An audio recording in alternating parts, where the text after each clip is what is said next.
এই বাংলার জমিনে কৃষক, প্রবাসী আর গার্মেন্টস শ্রমিকরাই হচ্ছে সবচেয়ে অবহেলিত জাতি হিসেবে পরিচিত।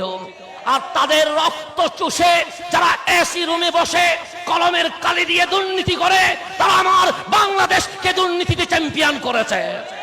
তাই আজ এই শ্রমিকরা তাদের অধিকার আদায়ের জন্য অমুক বাপ অমুক তন্ত্রের কাছে গিয়ে চেয়েছে, কিন্তু অধিকার খুঁজে পায় নাই।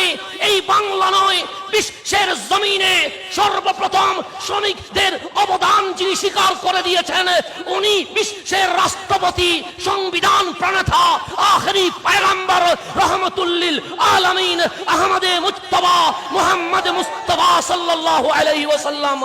উপস্থিত আপনাদেরকে জানাই মহান মে দিবসের শুভেচ্ছা। আমাদেরকে একটা কথা মনে রাখতে হবে, এই বাংলাদেশ একটি উন্নয়নশীল দেশ। এই দেশ উন্নয়নের পিছনে তিন ধরনের মানুষের বড় অবদান আছে।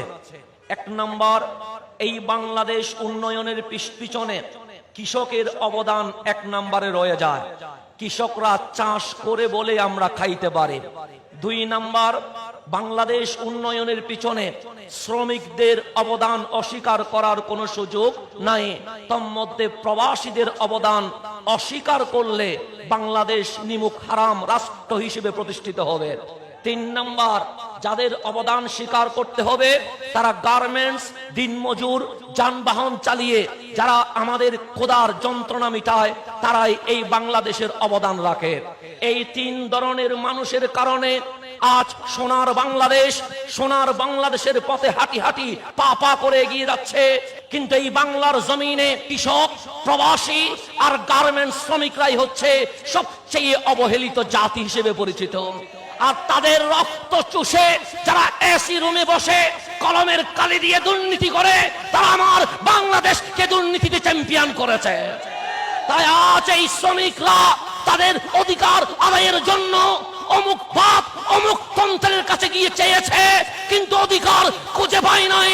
এই বাংলা নয়, বিশ্বের জমিনে সর্বপ্রথম শ্রমিকদের অবদান যিনি স্বীকার করে দিয়েছেন, উনি বিশ্বের রাষ্ট্রপতি, সংবিধান প্রণেতা, আখেরি পয়গম্বর রহমতুল্লিল আলামিন আহমদে মুজতবা মুহাম্মদ মুস্তাফা সাল্লাল্লাহু আলাইহি ওয়াসাল্লাম।